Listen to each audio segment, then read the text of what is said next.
Сәлеметсіздер ме, қымбатты көрермендер? Қайта қауыштық, мен Гүлназ дәрігер. Бүгінгі әңгімеміз әр әйелге қатысты. Жас әйелге де, орта жастағыға да, жасы үлкен әпкеге де. Бұл өте маңызды тақырып. Көп әйел осы туралы ойлайды, бірақ ашық сұрауға ұялады. Жасырын азап шегеді, уақыт өткізеді, кейде кеш болады. Бүгін сіздерге гинекологқа баруға себеп болатын 8 негізгі белгіні айтамын. 8 белгі, егер сізде осы белгілердің біреуі ғана болса да, гинекологқа барыңыз, кешіктірмеңіз. Ертең емес, бүгін немесе осы аптада. Мен сізді қорқыту үшін айтып отырған жоқпын, мен сізге шындықты жеткізгім келеді. Себебі бұл белгілер денеңіздің сізге берген ескертулері. Олар тегін емес, олардың әрқайсысында мағына бар. Сондықтан бүгінгі видеоны бастан аяқ көріңіздер. Әр сөзді мұқият тыңдаңыздар. Мүмкін бұл видео сіздің өміріңізді сақтап қалады. Кейбір аурулар ертерек анықталса, оңай емделеді. Кеш анықталса, соңы ауыр болады. Сондықтан уақыт өте маңызды. Алдымен бір нәрсені айта кетейін. Көп әпке апа гинекологтан қашады. Ұят, қорқам, жасым келді ғой, не үшін барам дейді. Барлық осы сылтаулар қате. Гинеколог ол сіздің денсаулығыңыздың қорғаушысы, әсіресе әйел денсаулығының. Ол сізді жасырын ауруларынан құтқарады. Ұялатын ештеңе жоқ. Гинеколог мыңдаған әйелді көрген. Сіздің мәселеңіз ол үшін жаңа емес. Тағы бір нәрсе. Жасы келген әпке апалар. Менопаузадан кейін гинекологқа бару керек емес деп ойлайды. Бұл ең үлкен қателіктің бірі. Шындығында менопаузадан кейін гинекологқа бару одан да маңызды. Себебі қатерлі ісіктер және басқа да маңызды аурулар жасы ұлғайған сайын көбейеді. Сондықтан 70 жасқа дейін міндетті түрде. Енді 8 негізгі белгіге көшейік. Әрқайсысын жақсылап түсіндіремін. Қандай ауруларды білдіретінін айтамын. Не істеу керектігін көрсетемін. Бірінші белгі – қалыпсыз қанау. Бұл ең маңызды, ең жиі кездесетін белгі. Жақсылап тыңдаңыздар. Қандай қанау қалыпсыз болып саналады? Біріншіден, етеккір арасындағы қанау. Етеккір аяқталды, 10-15 күннен соң тағы қан көрінеді. Аз ғана немесе көп, еш мәні жоқ. Бұл қалыпсыз. Дереу гинекологқа. Екіншіден, тым көп қан кету етеккір кезінде. Қалыпты етеккір 6-8 күн. Тұрақты. Бір тампон немесе жөкенді 10 сағатта ауыстыру. Егер сіз әр 1-2 сағат сайын ауыстырсаңыз, бұл өте көп. Тұқылар, қан түйіндері шықса да белгі. Аз ғана түйін болуы мүмкін, бірақ үлкен алмадай бұл қалыпсыз. Үшіншіден, ұзақ етеккір. 8 күннен астам жалғасса, белгі. Анемия даму қаупі бар. Төртіншіден, ауырмалы етеккір. Аз ғана ауру қалыпты, бірақ тым қатты ауру отыруға, тұруға қиындық, есеңгіреу, лоқсу. Бұл қалыпсыз. Эндометриоз, миома немесе басқа аурудың белгісі. Бесіншіден, ең қауіптісі, менопаузадан кейінгі қанау. Бұл өте маңызды белгі. Менопауза болды, етеккір тоқтады. 1 жыл, 2 жыл, 5 жыл, 10 жыл өтті. Кенеттен қан көрінді. Аз ғана болсын, белгі. Бұл өте серьезный. Менопаузадан кейінгі қанау жатыр мойны қатерлі ісігінің, жатыр қатерлі ісігінің, кейде аналық без қатерлі ісігінің белгісі болуы мүмкін. Көпшілігінде қарапайым себептер, бірақ міндетті түрде тексеру керек. Менопаузадан кейінгі әпке апалар, мынаны жақсылап есте сақтаңыздар. Бір тамшы қан болса да гинекологқа. Ертең емес, бүгін, жасырмаңыз. Бір нәрсе шығар, өзі өтер деп күтпеңіз. Уақыт өміріңіздің бағасы. Алтыншыдан, қатынастан кейінгі қанау. Жыныстық қатынастан кейін қан көрсе, белгі. Жатыр мойны эрозиясы, полип, инфекция, кейде қатерлі ісік белгісі. Дереу тексерілу керек. Жалпы қалыпсыз қанау бұл әйел ағзасының айқын сигналы. Менде бір нәрсе бұзылды дейді, сондықтан кешіктірмеу керек. Екінші белгі – кіші жамбас аумағында ауру, іш астында, бел аумағында ауру. Бұл өте жиі кездесетін, бірақ көп елеусіз қалатын белгі. Қалыпты етеккір алдындағы аз ғана ауру қалыпты, бірақ басқа кезеңдерде ауру белгі. Қандай аурулар маңызды? Біріншіден, тұрақты ауру. Күнделікті, ұзақ уақыт басылмайтын, аптадан аптаға, айдан айға. Эндометриоз, жатыр миомасы, жабысқақтық, кейде аналық бездегі киста немесе ісік белгісі. Екіншіден, кенеттен қатты ауру. бір сәтте басталған, көтер алмайтын. Бұл жедел жәрдемге шақыратын белгі. Аналық без бұралуы, кисталың жарылуы, эктопикалық жүктілік өте қауіпті жағдайлар. Үшіншіден, қатынас кезіндегі ауру. Көп әйел осы туралы үндемейді. Қатынас рахат сезімі болу керек, ауру емес. Ауырса себебі бар. Инфекция, эндометриоз, жатыр түсуі, менопаузадан кейінгі құрғақтық, киста, көп себептер. Төртіншіден, бір жақтағы ауру. Тек оң немесе тек сол жақтағы. Аналық бездегі мәселе болуы мүмкін. Бесіншіден, итеккірден кейін жалғасатын ауру. Итеккір кетті, бірақ ауру қалды. Эндометриоз белгісі. Қандай аурулардан сақтану керек? Тек кіші жамбас емес, белге, аяққа, ішке тарайтын ауру. Жатыр немесе аналық без аурулары осылай тарай береді. Кейбір әпке апа, итеккірім қатты ауырады, бірақ бұл табиғи деп ойлайды. Жоқ, қатты ауру табиғи емес. Бұл белгі. Эндометриоз болуы мүмкін, миома болуы мүмкін. Тексеру керек. Үшінші белгі. Қауіпсіз сұйықтық немесе бөліну. Әйел денесінде кейбір сұйықтық бөлінуі қалыпты. Бірақ қандай сұйықтық қалыпсыз? Жақсылап тыңдаңыз. Қалыпты бөліну қандай? Аз мөлшерде, мөлдір немесе ақшыл. Иіссіз немесе аз ғана иіс, өткір емес. Ыңғайсыздық тудырмайды. Қалыпсыз бөліну қандай? Біріншіден, түсі. Сары, жасыл, сұры, инфекция белгісі. Қызғылт, қоңыр немесе қан араласқан. Жатыр немесе жатыр мойны мәселесі. Екіншіден, иісі. Балық иісі немесе тым өткір сасысы. Бактериалды вагиноз белгісі. Кейде басқа инфекциялар. Үшіншіден, көлемі. Кенеттен тым көп сұйықтық. Іш киімді қайталап ауыстыруға тура келеді. Төртіншіден, консистенциясы. Сүзбе сияқты, ірімшік тәрізді. Кандидоз, молочница. Көбік сияқты, трихомониаз белгісі. Бесіншіден, ыңғайсыздықпен. Қышу, күю, ауру, инфекция бар деген сөз. Алтыншыдан, менопаузадан кейінгі бөліну. Менопаузадан кейін жалпы бөліну азаю керек. Кенеттен пайда болса, белгі. Әсіресе қанмен араласса, өте маңызды белгі. Бөліну әйел денсаулығының айнасы. Көп нәрсе айтады, сондықтан назар аудару керек. Қандай инфекциялар жасырын дамыды? Көп әйел инфекциясы бар екенін білмейді, себебі белгі бермейді. Тек тексергенде ғана анықталады. Сондықтан жыл сайын гинеколог қарап тұру керек. Жыныстық жолмен берілетін инфекциялар да өте қауіпті. Хламидиоз, гонорея, трихомониаз. Олар жасырын дамуы мүмкін, бірақ жатырды, аналық безді бұзады, бедеулікке әкеледі. Сондықтан қандай ыңғайсыздық болса, тексерілу керек. Төртінші белгі. Сүт безіндегі өзгерістер. Сүт безін гинеколог қарайды, кейде маммолог. Мен бұл туралы алдыңғы видеода айттым. Сүт безін айына бір рет өзіңіз тексеру керек. Қандай белгілерге назар аудару керек? Біріншіден, түйін.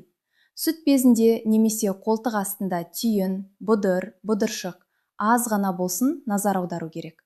Қатерлі ісіктің ертерек белгісі, бірақ қорықпаңыз. Көбіне түйіндер қарапайым кисталар, фиброаденомалар. Бірақ міндетті түрде тексеру керек. Екіншіден, сүт безінің формасының өзгеруі. Бір кеуде кенеттен басқа болып қалды, кішірейді, немесе үлкейді, емшек ішке тартылған сияқты. Бұл серьезный белгі. Үшіншіден, тері өзгерістері. Қызару, теріде лимон қабығы сияқты тесіктер пайда болуы, терінің құрғауы, қабыршақтануы, жара пайда болуы. Төртіншіден, емшектен сұйықтық. Жүкті немесе сүт берген кезінде емес, сүт безінен сұйықтық шықса, белгі. Әсіресе қан немесе қызғылт түсті сұйықтық өте маңызды белгі. Бесіншіден, ауру. Сүт безіндегі тұрақты ауру. Етеккір алдындағы аз ғана сезімтал болу қалыпты, бірақ тұрақты күшті ауру назар аудару керек. Алтыншыдан, асимметрия. Бір кеуде басқасынан көп өзгерген. Бір сүт безінде түйін бар, басқасында жоқ. Жетіншіден, қолтық астында түйін. Лимфа түйіндерінің ұлғаюы. Сүт безі қатерлі ісігінің бір белгісі. Кейде басқа ауру бар. Қадірлі әпке апа, сүт безі өте маңызды мүше. Сүт безі қатерлі ісігі әр 8-ші әйелде. Бұл өте жиі. Бірақ ертерек анықталса 100% дерленделеді. Кеш қалса қиын. Сондықтан ай сайын өзіңізді тексеріңіз. Итеккірден кейінгі 5-7 күні. Менопаузадан кейінгі әпке апаларға айдың кез келген күні, бірақ үнемі бір күнде. Қалай тексереді? айна алдында тұрып, сосын жатып, саусақтармен ұстап. Бір нәрсе таңғаларлық болса, гинекологқа, кешіктірмей. 5-ші белгі, итеккір циклының бұзылуы. Әр әйелдің циклі өзіндік, бірақ ол тұрақты болуы керек. Тұрақсыздық белгі. Қандай бұзылулар маңызды? Біріншіден, итеккірдің тоқтап қалуы. Жүкті болмай, итеккір тоқтаса, белгі. Гормон бұзылуы, поликистоз, қалқанша без ауруы, кейде жатыр немесе аналық без мәселесі. Екіншіден, итеккір циклдың ұзаруы. Бұрын 28 күн болатын, енді 40-50 күн арасы. Гормон бұзылуы. Үшіншіден, итеккірдің жиілеуі. Бұрын 1 айда 1 рет, енді 2-3 рет. Жатыр мәселесі болуы мүмкін. Төртіншіден, итеккір ұзақтығының өзгеруі. Бұрын 6 күн болатын, енді 10 күн. Немесе бұрын 6 күн, енді 2 күн. Бесіншіден, итеккірдің табиғатының өзгеруі. Бұрын аз қан кететін, енді тым көп. Бұрын ауырмайтын, енді қатты ауру.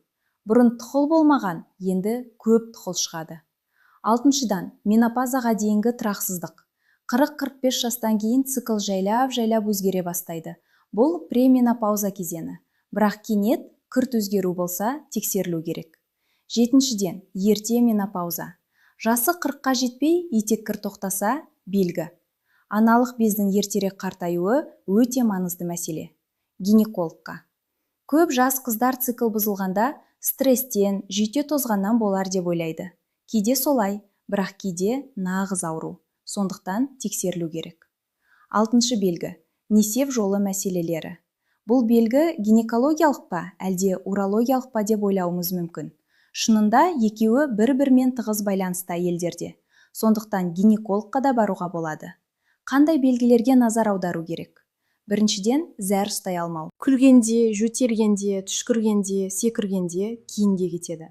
Бұл өте жиі мәселе, әсіресе менопаузадан кейін. Көп әпке апа ұялып үндемейді, қартаюдың белгісі деп ойлайды. Жоқ, бұл емделетін мәселе.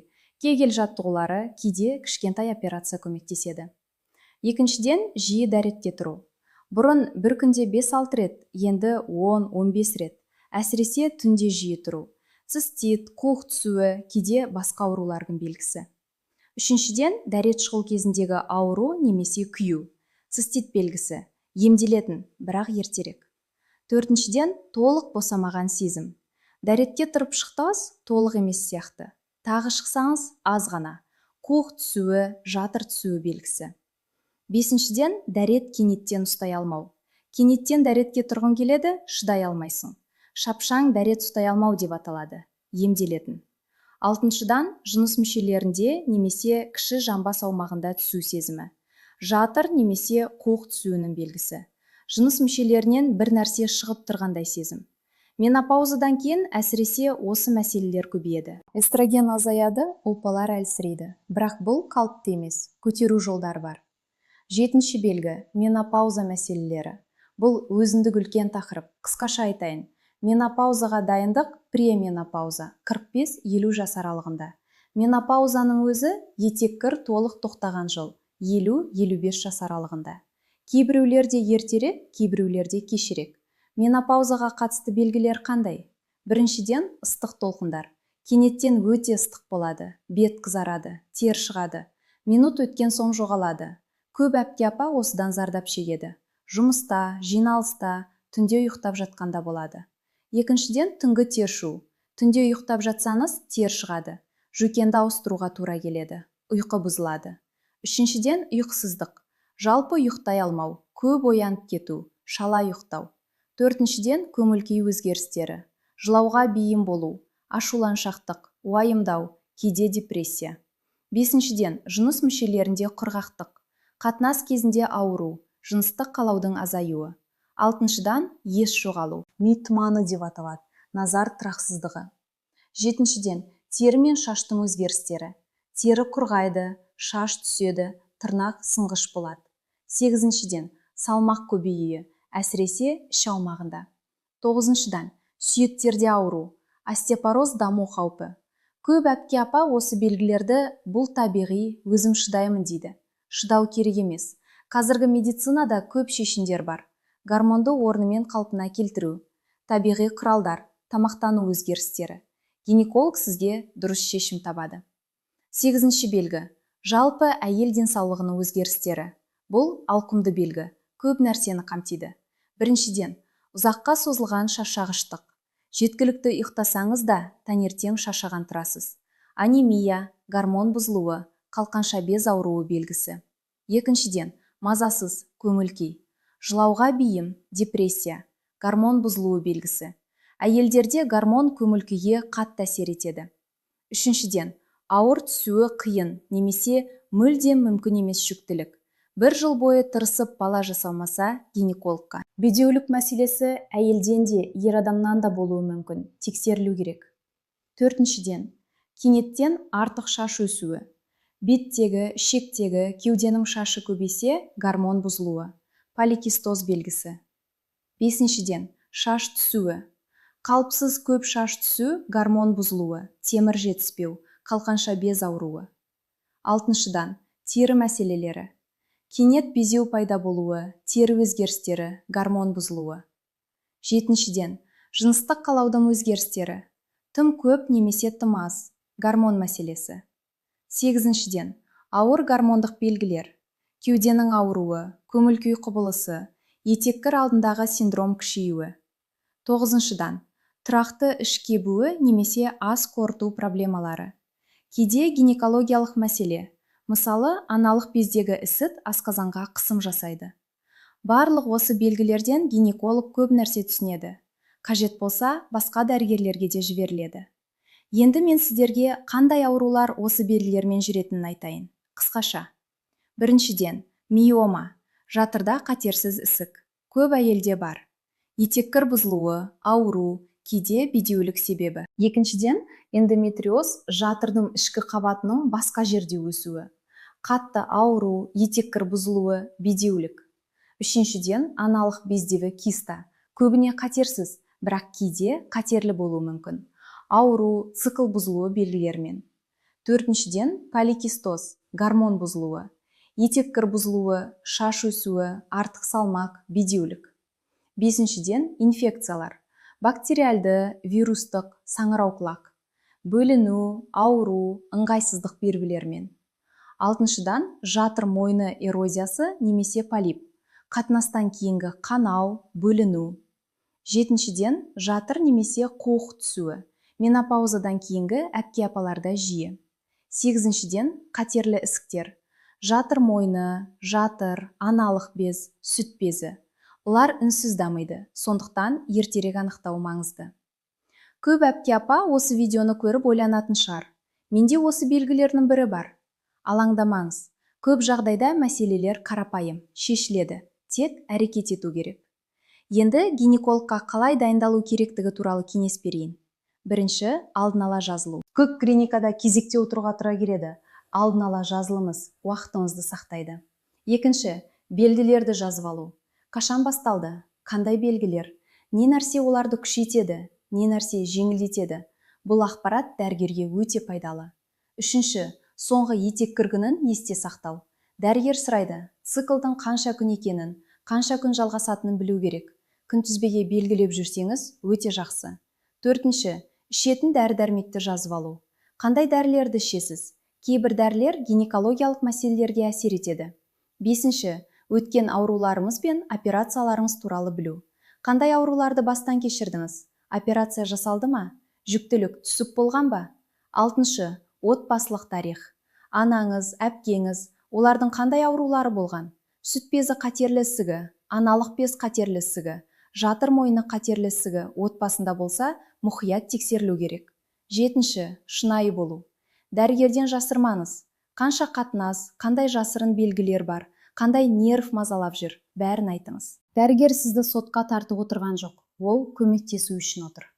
Сегізінші, қандай уақытта бару? Етеккір кезінде емес, кейбір анализ жасалмайды. Етеккірден кейін 5-7 күн ең дұрыс. Менопаузадан кейінгі әпке апаларға кез келген күні. Тоғызыншы, алдын ала жуыну, қажет, бірақ тым ішке жуу жасамаңыз. Микрофлораны бұзады, анализдер бұрмаланады. Оныншы, киім ыңғайлы болсын. Көйлек, юбка ауыстыруға жеңіл, іш киімді алып келіңіз. Енді мен сіздерге өмірлік мысал айтайын. Менің кабинетіме бір апа келді, 60 жасында. Менопауза болған 10 жыл. Бір күні аз ғана қан көрді. Кездейсоқ шығар, мүмкін кескен жерден деп ойлаған. Бір апта өтті, тағы қан, сосын тағы.